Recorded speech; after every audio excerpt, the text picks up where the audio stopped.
Olá, amiguinhos! Tudo bem com vocês? Seja bem-vindo, seja muito bem-vindo ao nosso podcast MM Poker, Estudo e Evolução.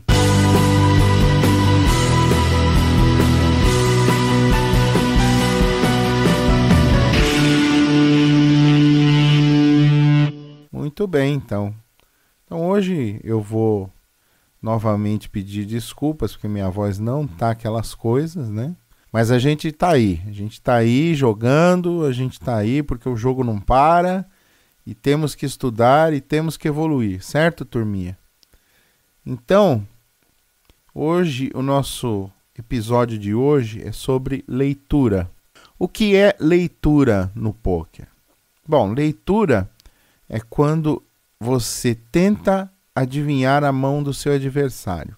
Basicamente é isso, tá?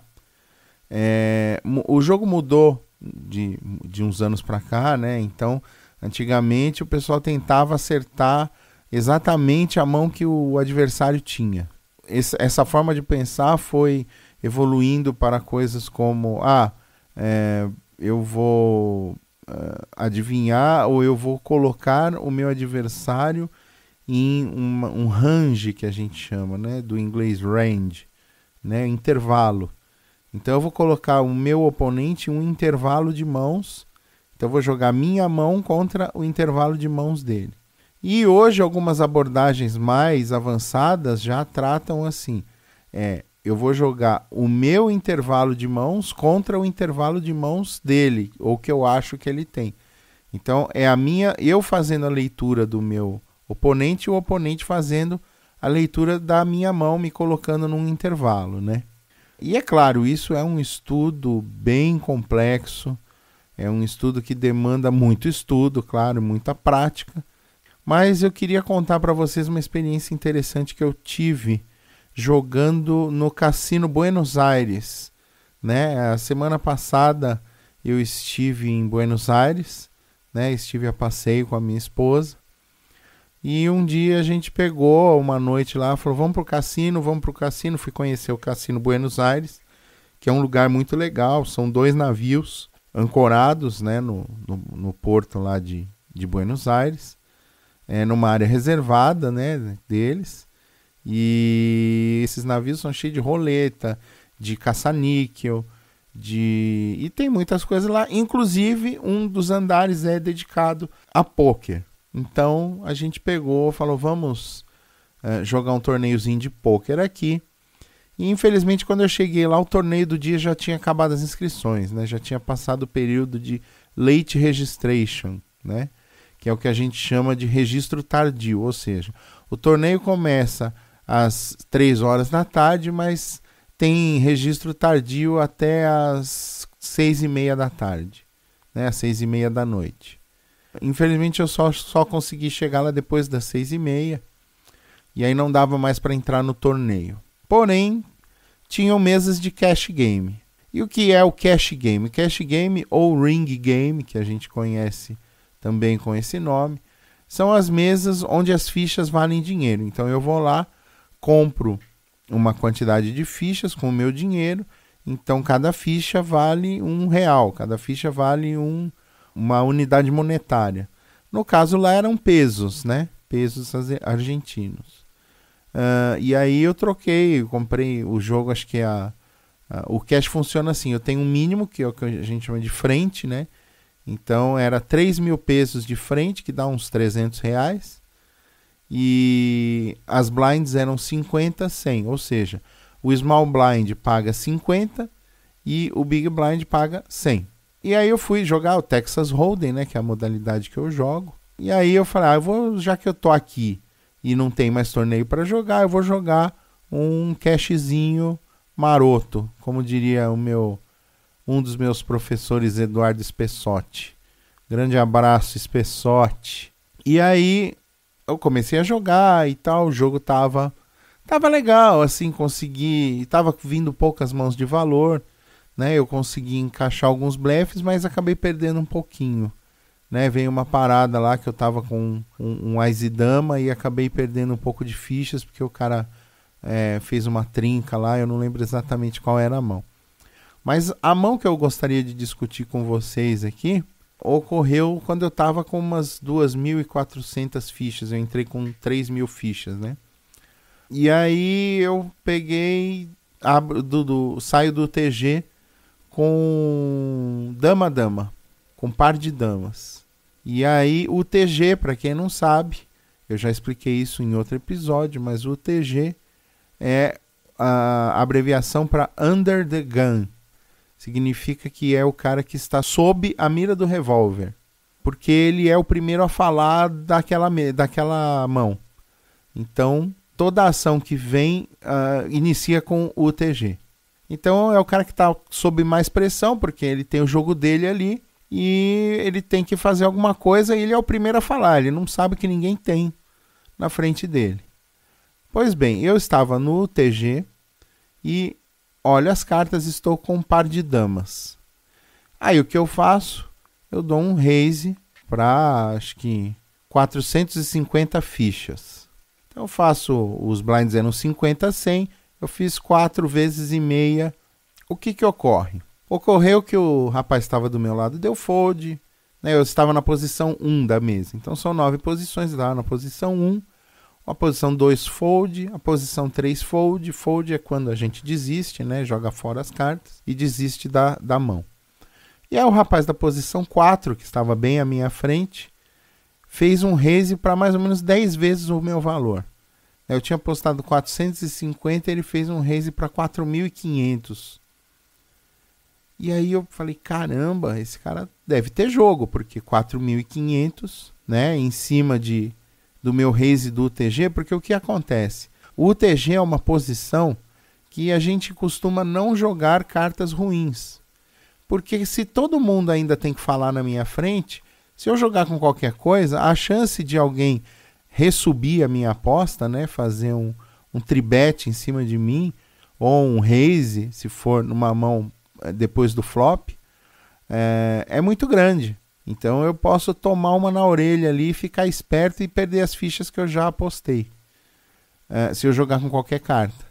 Agora, quando você joga com cartas melhores, né, com um grupo 1 ali, um grupo 2, a sua chance melhora, porque mesmo se alguém pagar, alguém voltar em cima de você algum valor, você vai dar call, ou você vai forbetar, né? Você vai dar um realmento. Você tem condição de ir para jogo com uma carta boa, né? E no caso eu tinha par de dama, né? É um jogo do grupo 1. Então eu estava muito bem no jogo. Aí o cidadão, né, na posição 4, aumentou para 4.500. E aí fold na posição 5, 6, 7, 8, todos fold. Quando chega na posição 9, que era o Big Blind, ele vai all-in de 7.900 fichas. Eu, caramba, o que eu faço agora, cara? Eu tinha colocado 450, né? E aí eu falei, caramba, velho, o que esses caras podem ter? Então veja só, o cidadão da posição 4, olha o meu raciocínio. O cidadão da posição 4 sabia que eu devia ter um jogo muito forte. Porque se eu estou dando raise do UTG, é porque eu não tenho 2 e 7, né? 3 e 9.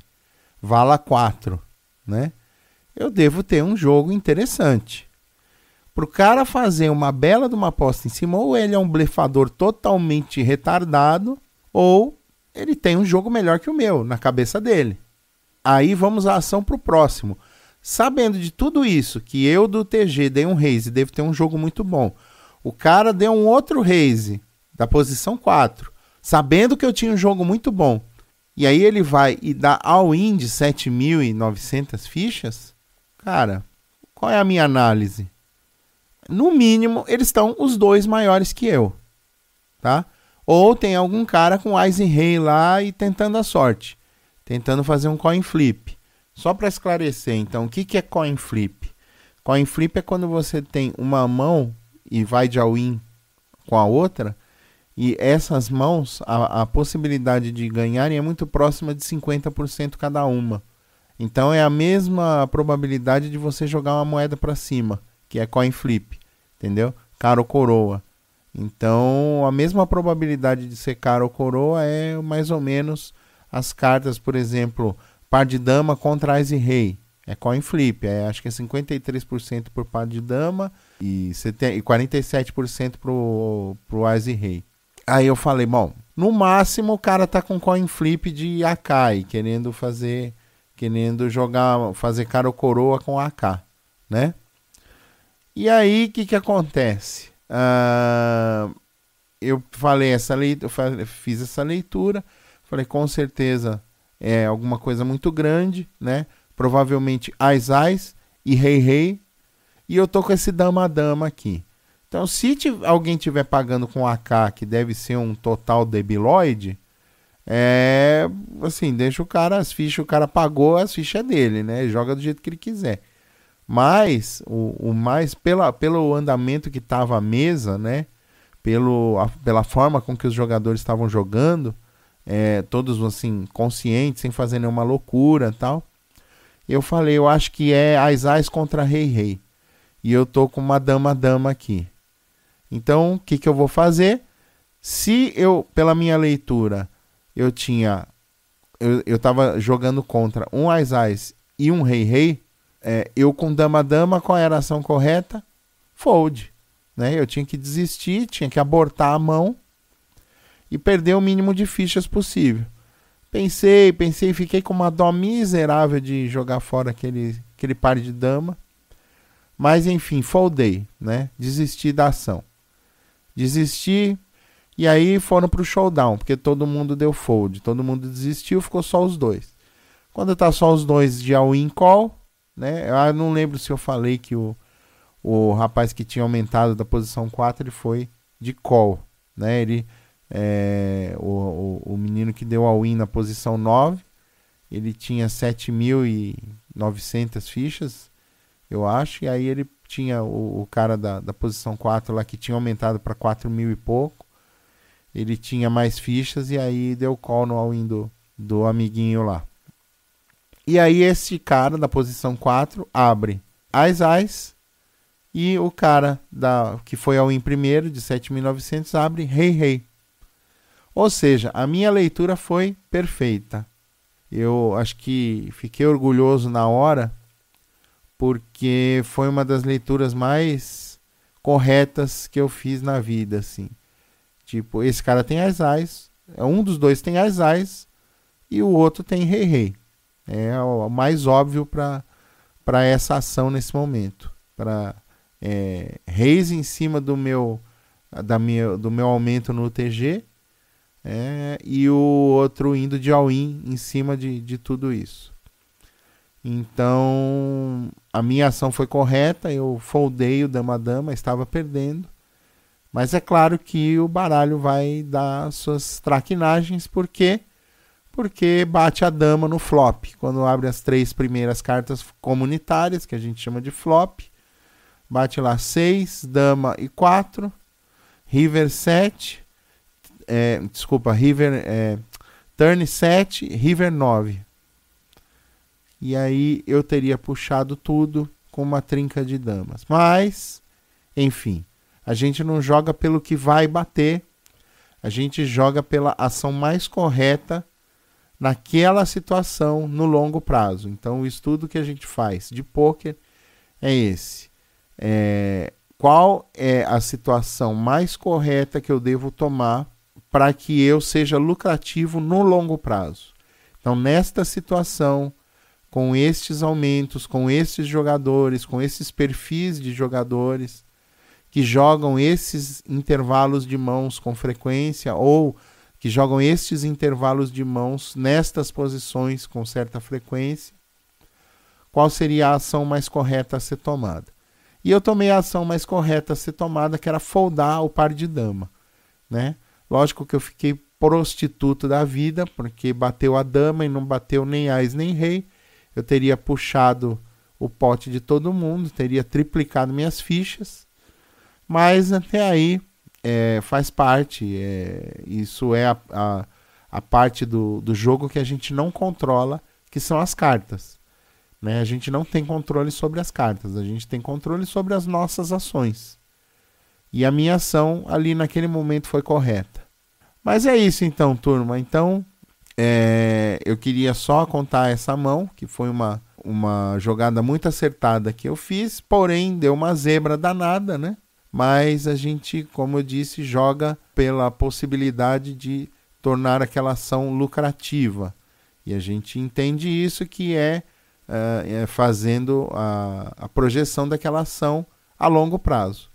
Então, no longo prazo, a minha ação seria lucrativa, porque na maioria das vezes eu perco contra Ás e Rei. Naquela ali eu ganhei, mas não ganhei porque eu não joguei, mas enfim. A minha leitura foi correta. Então, a gente sempre ressalta o estudo do jogo do pôquer, porque estudando é onde você vai ter uma base histórica para conseguir analisar esse tipo de mão, que foi o que me deu essa clareza de pensamento naquele momento e que me falou, cara, você tem que tomar essa ação, e eu tomei e a ação estava correta antes do flop. Depois do flop é outra história. Bom, então é isso, turma. Valeu, muito obrigado pela sua audiência.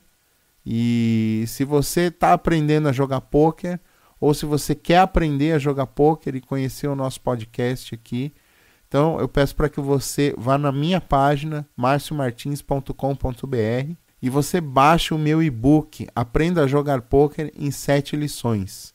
Tá bom? É gratuito, você só precisa entrar lá, preencher seus dados, clicar no botão e baixar o seu e-book. Tá bom?